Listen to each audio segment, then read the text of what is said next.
Proverbs 22, verse 6, and it reads, I'll come down to the King James Version. Train a child up in the way that he should go, and when he is old, he will not depart from it. Even in the New International Version, it reads, start children off on the way that they should go, and even when they're old, they will not turn from it.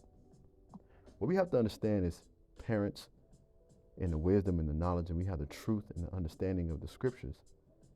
Many times we'll read Exodus chapter 20, verse 12. Honor your mother and your father, so that you may live long in the land Yahweh, your power, has given you.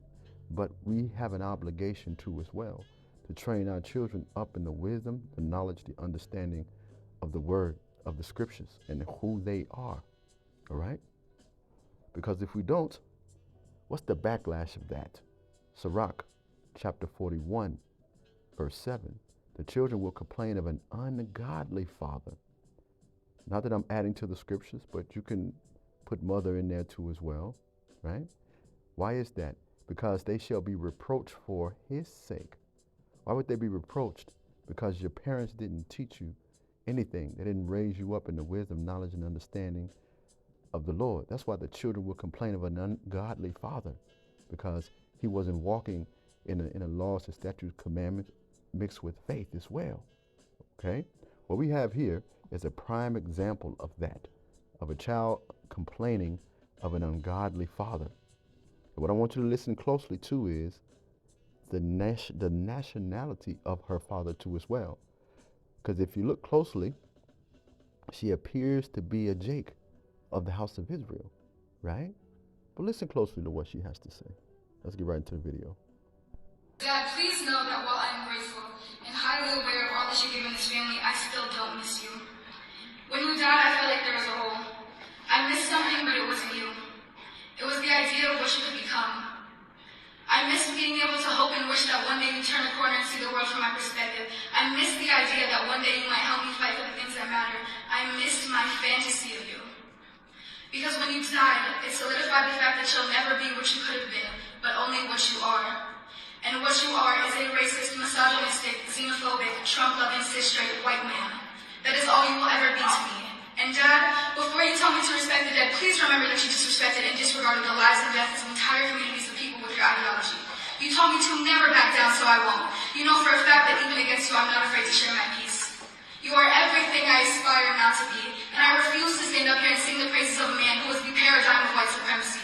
So I'll take your racist mindset, I'll take your money, and I'll take your advice. And I swear to God I will make this world a better place. Not at all because of you, but in exact opposition to you. Thank you.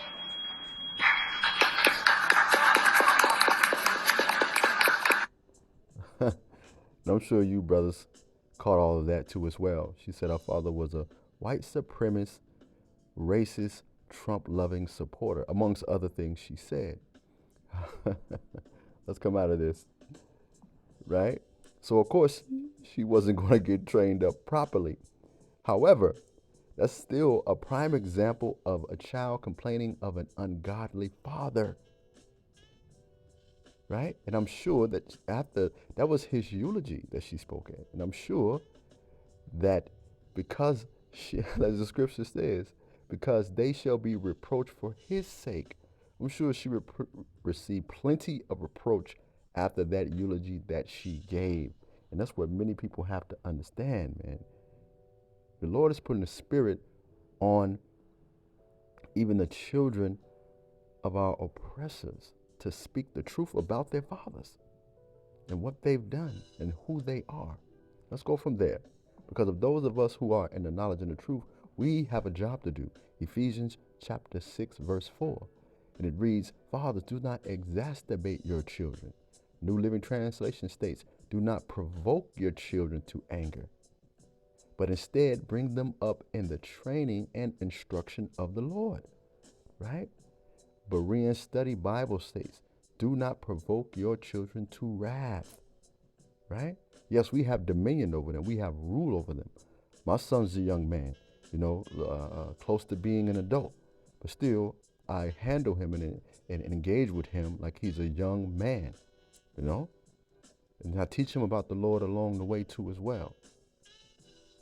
Right? Let's go from there. Colossians chapter 3, verse 21. And it reads, fathers, do not embitter your children, or they will become discouraged. Was this young lady not discouraged? Okay. New Living Translations, do not aggravate your children. English Standard Version, do not provoke your children. Let's go back to this word embitter. I pulled the definition up. Embitter. To make bitter. Was she not bitter? To make resentful. Was she was that also? Sour, anger, poison, and venom. Right? Frustrate, disillusion, dissatisfied, discourage, rankle. Let's go to of a comment, event, or fact. Cause annoyance or resentment that persist. Didn't this young lady exhibit all of these synonyms?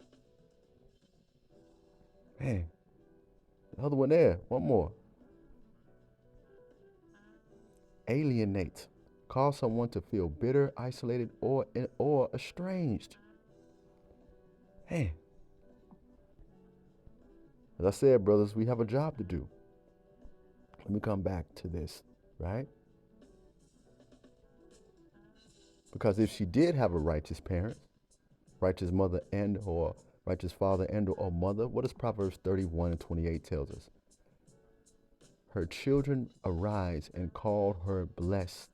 Her husband also, and he praises her.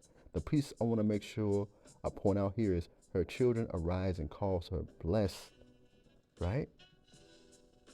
Because that child would have been raised up in the understanding and the wisdom and knowledge of the truth of the Lord, of our power, Yahweh Shem Yahweh Shai. Okay? So we got a job to do, brothers. Let's raise our children up in righteousness and not provoke them to anger. Shalom.